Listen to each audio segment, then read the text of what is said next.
Tuhan adalah gembalaku, takkan kekurangan aku. Dia membaringkan aku di padang berumput hijau. Selamat pagi saudara-saudari yang terkasih. Salam jumpa lagi dalam Sabda Siap Saji, Senin 15 April 2024, hari biasa pekan ketiga masa Paskah. Marilah kita berdoa dalam nama Bapa dan Putra dan Roh Kudus. Amin. Allah Bapa Maha Setia, Engkau membangkitkan semangat dalam diri umat-Mu untuk menjadi saksi karya penebusan-Mu. Semoga roh-Mu menjiwai kami sehingga dengan berani dan setia kami menjadi saksi kebenaran-Mu. Dengan pengantaraan Yesus Kristus Putra-Mu Tuhan kami, yang bersama Dikau dalam persatuan Roh Kudus, hidup dan berkuasa Allah sepanjang segala masa. Amin. Inilah Injil Yesus Kristus menurut Yohanes. Dimuliakanlah Tuhan. Yohanes bab 6 ayat 22 sampai dengan 29. Setelah Yesus mempergandakan roti, keesokan harinya orang banyak yang masih tinggal di seberang Danau Tiberias melihat bahwa di situ tidak ada perahu selain yang dipakai murid-murid Yesus. Mereka melihat juga bahwa Yesus tidak turut naik ke perahu itu bersama-sama dengan murid-muridnya, dan bahwa murid-muridnya saja yang berangkat. Tetapi sementara itu, beberapa perahu yang lain datang dari Tiberias ke dekat tempat mereka makan roti, sesudah Tuhan mengucapkan syukur atasnya.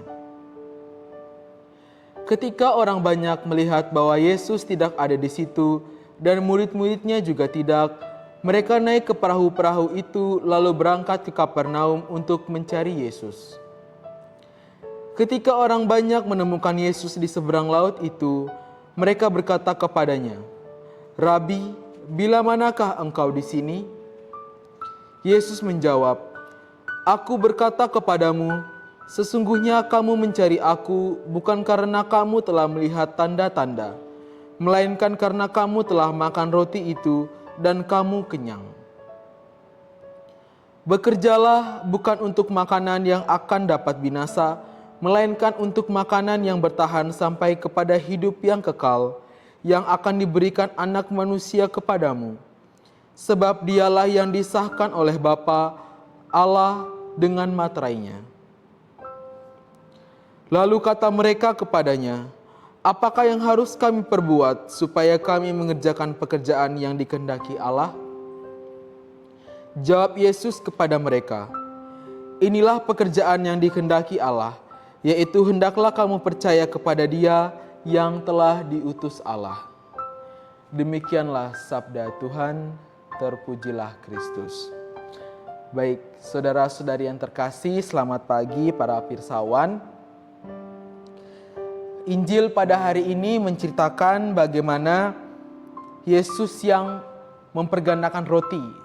Setelah dia mempergandakan roti, lalu ia pergi dari tempat itu untuk mencari tempat yang lain lagi. Nah, bisa kita lihat di sini bahwa respon-respon dari orang-orang yang ada di sekitar tempat Yesus mempergandakan roti itu kebingungan mencari keberadaan Yesus itu berada. Mereka bingung mencari Yesus itu ada di mana. Lalu setelah itu mereka mengambil perahu-perahu lalu mencari Yesus hingga mereka tiba ke seberang. Mereka sempat kebingungan bagaimana tiba-tiba Yesus yang awalnya ada bersama-sama dengan mereka lalu tiba-tiba sudah ada di seberang daratan. Sempat ada rasa kebingungan yang mengganjal hati mereka. Tapi Yesus berkata kepada mereka bahwa janganlah mereka itu bingung seperti itu. Karena apa? Karena Yesus merupakan Allah yang hadir di dunia. Ia bisa melakukan apa saja untuk menyelamatkan kita umat manusia. Seperti halnya pada kisah Injil pada hari ini, di mana Yesus menekankan kata kepercayaan. kebanyakan kita sebagai umat Katolik terutama, itu kurang percaya jika kita tidak merasakannya secara langsung.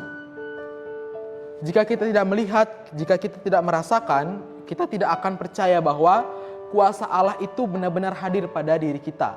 Padahal setiap hari kuasa Allah itu selalu memenuhi diri kita. Contohnya, Allah masih memberikan kita nafas kehidupan, masih memberikan kita semangat pada pagi hari, dan masih memberikan kita umur yang panjang hingga saat ini. Maka dari itu, Yesus berkata, jika kita percaya itu kita sudah makan dan kenyang. Itu menandakan bahwa jika kita sudah percaya, kita sudah merasakan kasih itu.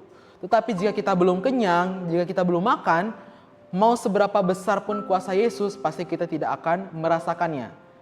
Jika kita tidak akan percaya karena kita belum merasakan kuasa itu, kuasa dari Yesus tersebut. Jujur saja ini merupakan sifat manusiawi yang kita miliki.